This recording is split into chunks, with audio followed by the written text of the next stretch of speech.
Hello everybody, in today's video I'm going to show you how to cancel Crunchyroll subscription. If you subscribe on the Crunchyroll website and you want to cancel Crunchyroll subscription, you can do it by watching this video. Firstly, you need to open your Crunchyroll app. And over here what you need to do is make sure you have already signed into your account and click onto your profile icon in the top right here. And here what you need to do is click onto this setting. And once you get under this setting, in the left hand side, there's this icon for the membership info. Select this membership info. And if you have subscribed to the Crunchyroll here, you'll find the option for the cancel subscription. You need to confirm by selecting no thanks, finish cancellation.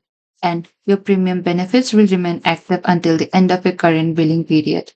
And that is it. You must cancel through the same service, not through any other service.